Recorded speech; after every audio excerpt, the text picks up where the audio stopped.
नमस्कार, जय श्री राम साथियों। ज्योतिष के इस विश्वसनीय मंच पर मैं पंडित आशीष वत्स उपस्थित हूँ। धनु राशि के जातकों का मार्च 2023 का मासिक राशिफल लेकर के मार्च माह की शुरुआत होने वाली है। ऐसे में धनु राशि के जातकों आप भी उत्सुक होंगे कि साल का ये महीना आपके लिए कैसा रहने वाला है। क्या इस माह आपके साथ कोई चमत्कार देखने को मिलेगा जिससे आपका भाग्य परिवर्तित हो जाए, या फिर कोई नई चुनौतियां आपकी प्रतीक्षा कर रही है। इसलिए आज हम आपकी राशि और जन्म कुंडली पर पड़ने वाले विभिन्न ग्रहों की चाल और उनके प्रभाव को देखते हुए एक सटीक विश्लेषण लेकर के अपने इस मंच पर उपस्थित हूँ। आगे बढ़ने से पहले आप लोगों को बता दें कि प्रस्तुत राशिफल आपकी चंद्र राशि व आपकी नाम राशि दोनों पर संयुक्त रूप से आधारित है। आप लोगों से अपेक्षा है साथियों कि इस वीडियो को यदि आप लोग पसंद कर रहे हो तो लाइक बटन है, इसको दबाइए। इस वीडियो को अधिक से अधिक संभ्रांत लोगों के साथ शेयर कीजिए। कमेंट बॉक्स में जय श्री राम का उद्घोष कीजिए। अधिक समय ना लेते हुए आइए शुरू करते हैं कि पारिवारिक जीवन कैसा रहेगा। तो देखिए, धनु राशि के जातकों इस माह अपने घर के सदस्यों का विशेष ध्यान रखने की आपको सितारे सलाह दे रहे हैं। खास करके यदि घर में आपके साथ बड़े बुजुर्ग रहते हैं तो उनका, क्योंकि घर के किसी सदस्य का स्वास्थ्य अचानक से बहुत ही ज़्यादा खराब रह सकता है और जिन्हें पहले से कोई गंभीर बीमारी है उनका स्वास्थ्य बिगड़ सकता है। ऐसे में पहले से ही डॉक्टर के संपर्क में रहें और सभी टेस्ट वगैरह जरूर करवा लीजिएगा। आपको इस महीने घर में कोई रेनोवेशन वगैरह का काम भी करवाना पड़ सकता है और अपने बजट का ध्यान रखिएगा, क्योंकि मेडिकल खर्च भी बढ़ेगा और घर का खर्च भी बढ़ेगा। तो आपको कुछ ना कुछ कर्जों की स्थिति में पड़ना पड़ सकता है, लोन वगैरह भी लेना पड़ सकता है। तो ऐसे में घबराइएगा नहीं, संयम से बस काम लीजिएगा। भाई बहनों के साथ संबंध मजबूत रहेंगे, क्योंकि आपके भाई बहन भी आपकी काफ़ी कुछ हेल्प करेंगे।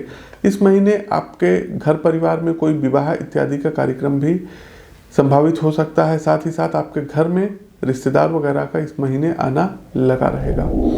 आगे बढ़ते हैं, व्यापार व नौकरी कैसी रहेगी। तो धनु राशि के जातकों व्यापार के संबंध में यदि हम बात करें तो अपने व्यापार के लिए आपको लंबी दूरी की यात्राओं पर इस महीने जाने के योग बन रहे हैं और आप कुछ नया प्रोजेक्ट शुरू करने की भी सोच सकते हैं। आपके शौक में कोई भी नया काम आपको करवाना पड़ सकता है, लेकिन यह भविष्य की दृष्टि से शुभ फल देने वाला होगा। वहीं राजनीति के क्षेत्र में यदि आप लोग काम करते हैं तो इस माह विरोधियों से बचकर रहिएगा, क्योंकि वे आपकी गलतियों को पकड़कर उन्हें बड़ा बनाने का प्रयास कर सकते हैं। यदि आप निजी नौकरी करते हैं और किसी प्रोजेक्ट्स पर कुछ महीनों से काम कर रहे थे तो इस माह उसमें आपको कहीं ना कहीं असफलता हाथ लग सकती है और आपके उच्चाधिकारी बॉस आपको लेकर के कुछ अनकंफर्ट रहेंगे, आशंकित रहेंगे और वो आपके काम से खुश नहीं रहेंगे। लेकिन एक सबसे बड़ी बात कि सहकर्मियों का आपको सहयोग प्राप्त होगा।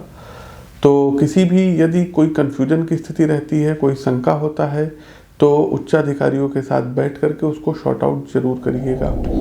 आगे बढ़ते हैं, एजुकेशन व करियर के लिए मार्च का ये महीना कैसा रहेगा। तो धनु राशि के जातकों यदि आप कॉलेज में हैं तो यह माह शुभ रहेगा, लेकिन आप किसी टॉपिक पर अटक सकते हैं। हो सकता है समझ में ना आए, तो आपके सीनियर्स का आपको सहयोग प्राप्त होगा, गुरुजनों का सहयोग प्राप्त होगा और किसी बात को लेकर के आपके टीचर्स की आपसे अपेक्षा जरूर रहेगी।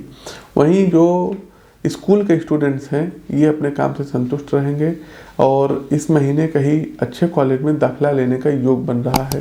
परीक्षा को लेकर के किसी भी प्रकार की चिंता मत करिएगा, आप अपने बस पढ़ाई पर फोकस करिएगा।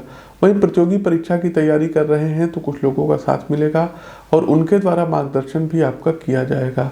हालांकि किसी के द्वारा भ्रमित करने का भी प्रयास किया जा सकता है। तो ऐसे में बस अपने मन की बात आप सुनिएगा, अपने अंतरात्मा की आवाज़ आपको सुनना रहेगा। इस महीने करियर के दृष्टिकोण से यदि हम देखें तो कहीं नौकरी के लिए अप्लाई किए हैं तो आपकी जॉब वगैरह लग सकती है। आगे बढ़ते हैं, प्रेम संबंध कैसा रहेगा। तो यदि आप सिंगल हैं तो इस माह के दूसरे सप्ताह में किसी के साथ आपकी नज़दीकियाँ बढ़ सकती हैं, बातचीत का दौर शुरू होगा।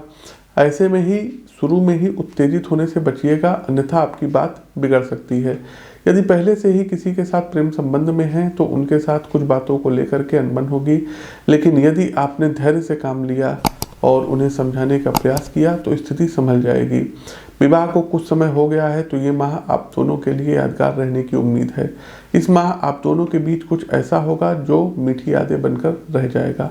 विवाह के लिए रिश्ता ढूंढ रहे हैं तो किसी का रिश्ता तो आएगा, लेकिन किसी कारणवश बात आगे नहीं बढ़ पाएगी। अंतिम पड़ाव आता है स्वास्थ्य राशिफल का। स्वास्थ्य जीवन कैसा रहेगा? देखिए, आप लोग शारीरिक रूप से एकदम स्वस्थ रहेंगे और किसी प्रकार की कोई समस्या नहीं है। कुछ समय से किसी बीमारी से पीड़ित हैं तो आप उससे बाहर निकलेंगे, बीमारी से आराम मिलेगा, लेकिन घर वालों के स्वास्थ्य का विशेष ध्यान रखिएगा। वहीं यदि आपको साइनस की प्रॉब्लम है, जो है सांस संबंधी कोई दिक्कत है, तो उसका भी आपको ध्यान रखना होगा। माह के तीसरे सप्ताह में मन आपका किसी बात को लेकर के बेचैन रहेगा और अशांति का अनुभव होगा। उल्टी दस्त होने की समस्या है तो इसका आपको ध्यान रखना होगा। अब आते हैं कार्यक्रम का अंतिम पड़ाव उपाय पर, लेकिन उससे पहले जो आपका लकी नंबर रहेगा, तो आपके लिए नंबर 3 इस महीने सर्वथा लकी रहेगा। और यदि हम लकी शुभ रंग की बात करें, लकी कलर की बात करें, तो आपके लिए पीला रंग इस महीने सर्वथा शुभ रहेगा। कुछ उपाय हैं जिनको आप कर सकते हैं, जैसे कि प्रतिदिन आप लोग नारायण कवच और राम रक्षा स्तोत्र का पाठ करके तब घर से बाहर निकलिएगा। दूसरा एक काम ये करिएगा दर्शकों कि दुर्गा सप्तशती के अर्गला स्त्रोत का प्रतिदिन आपको पाठ करना रहेगा। वहीं बुधवार वाले दिन आप लोगों को गाय को हरा चारा खिलाना होगा और बुधवार वाले दिन गणपति अथर्वशीर्ष का पाठ करिए। राहु केतु के पौराणिक मंत्रों की एक माला का जाप प्रतिदिन करना आपके लिए श्रेष्ठकर रहेगा। तो ये कुछ उपाय हैं जिनको आप कर सकते हैं, और भी अधिक उपाय आप हमसे ले सकते हैं अपनी जन्म कुंडली का विश्लेषण करवा करके। तो साथियों, कैसा हमारा ये कार्यक्रम लगा कमेंट बॉक्स के माध्यम से अवगत कराइए। नए हैं तो चैनल को सब्सक्राइब करिए, बेल आइकन दबाइए, कमेंट बॉक्स में जय श्री राम का उद्घोष कीजिए। अपनी वाणी को विराम देते हुए ज्योतिष के इस मंच से मैं पंडित आशीष वत्स आप सभी प्रबुद्ध साथियों से विदा लेता हूँ। नमस्कार, राम राम।